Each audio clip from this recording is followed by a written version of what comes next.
I'm currently in my room. I actually have been doing my art and I have my little candle here, but nonetheless, I had to stop to share this message because I'm someone who gets a lot of revelations and spiritual awakenings because I think it's just I'm an introspective person. I think a lot, I journal a lot, I read a lot, and so I have more like I'm aware of when I have a thought that I'm like, oh, wow, this is crazy. I have to share it. And so I have always known about my mind, my thoughts, how your thoughts create your reality. We know that saying and stuff. So I understand what it means, but there's one thing to know it, and there's one thing to embody it, and there's one thing to actually feel that thought going into your body, going into your heart, getting into your soul and spirit. And I had one of those revelations today. Today, actually, I went to Kate Sessions and I did a journaling session for about 2 hours. And I had a breakthrough. I had a breakthrough in my mind because I realized my thoughts create my own suffering. I knew this before. Like, I knew that my thoughts had something to do with my reality. I knew my thoughts had something to do with why I was the way I was. My thoughts definitely contributed to why my relationship failed. I take ownership of that. I assumed a lot. I had a lot of negative thoughts. And when you have a lot of negative thoughts, what you comes out of your mouth is going to be negative because what you speak is a direct reflection of the kind of thoughts you're thinking. But so the revelation I had today, it's not like I never knew it. It's just I'm seeing it in a different light. I'm witnessing it from a different perspective, from a different me. Because the version of me that had this piece of wisdom, it wasn't fully embodied. But now I realized my thoughts create my own suffering.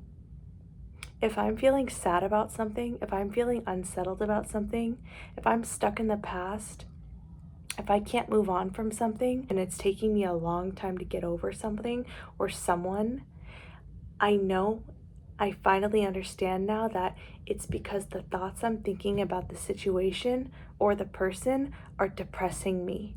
They're depressing me. So, for example, if you're going through a breakup and the breakup has been a long time ago, and you still find yourself thinking about that person every day, and you're still sad about it, and you still get so angry at how everything happened, how it all came about, and you're angry that you're not with this person, and you're angry you didn't know any better, and you're angry for how you acted, and you can't forgive yourself, and you're just stuck in this negative cycle over this negative nagging thought of I wish I knew better. I wish I had more wisdom. I wish I could have done this better. I wish I could have done that better. It's probably not anything to do with the person that you're angry about, but it's everything to do with you. It's everything to do with the thoughts you keep thinking about yourself, about the situation, and about the other person. And this, I can relate to it. It was making me so angry and it was making me feel so unsettled. And I found myself ruminating on this negativity and meditating on negative thoughts over and over again because what we think about constantly, that's a form of meditation. And so I was meditating on negative things for so long. And I was like, I'm done. And so in my journaling session, I said, these are the thoughts that are depressing me, and not one of them is true. It's all just a negative assumption. It's all just me assuming the worst case scenario, but then believing that.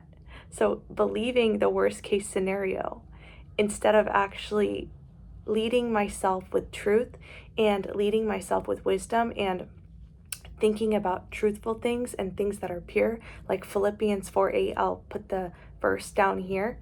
Instead of thinking about those things, I was thinking about the things that would depress me the most. You know, all these little thoughts that are not true. It's not true. And so this was such a big revelation for me because I finally was able to be like, is this true? No. Can I prove that this is true? No. Why do I have to keep thinking it then? I don't know. You just are, Alyssa. And I got to a point where I was like, I don't have to do this anymore. So yes, that's today's little pocket of wisdom, is that your thoughts can literally make you suffer if you don't take them captive. There's not one ultimate truth. Your thoughts and feelings are not the ultimate truth. They're not. When your mind, and for me, since I'm a believer of Jesus, I'm going to speak in this way right now.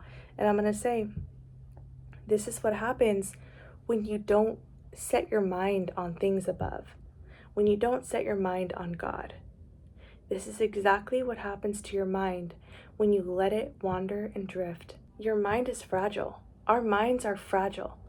This is the birthplace of our whole destiny, of where we go in life, of the choices we make, the decisions we make, the people we meet, the relationships we get into. It's all based on the thoughts we think about ourselves, the beliefs we hold about ourselves, and therefore everything in here is a reflection of everything that's around us. That's why the Bible really emphasizes how important it is to guard your heart, to guard your mind, to think about things that are pure and true, to not think about and dwell on the past and not dwell on negative things. And I finally got it. It clicked. And it's clicked before. I've had this revelation before when I was chatting with my friend. But this time, something hit me. And this might be very basic to you, but you know what? We grow at our own levels. We grow individually. Something that's hard for you might be really easy for me. Something that's easy for me might be really hard for you.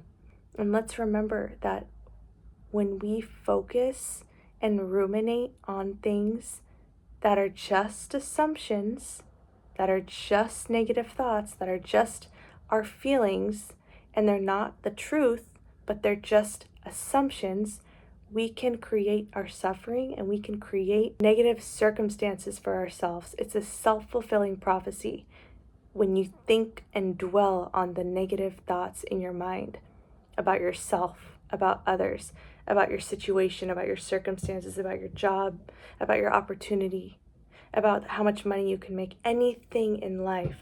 It doesn't always have to be with a person. It can be with money. It can be with friendships, like anything. Any time when you're believing something that's not the ultimate truth and you're choosing to believe that as if it's the single truth in the world, if it's a depressing thought and you're choosing to truly full-heartedly believe that, that is going to mess you up. That's going to mess up your circumstances. It's going to create the very thing you don't want to create. So yeah, this is just what God placed on my heart to share. I think it's so important, for everyone to get the reminder that our thoughts are not always true, that our feelings are not always the truth, and to really focus on things above, to focus on whatever is pure, whatever's lovely. Focus on gratitude. Focus on how you can make someone else's day brighter. Focus on how you can work towards your goals. Focus on the one step you can get closer to where you want to be in life. Like, instead of ruminating and meditating on things that depress you, meditate on things that give you peace, that give you joy, that give you excitement. What excites you? Think about that. What makes you feel calm and peaceful? Think about that. If it's depressing, it's not from God. God doesn't depress us. He enlightens us. He makes us light. He makes us peaceful. All right, that's all I have to say. Thank you for listening.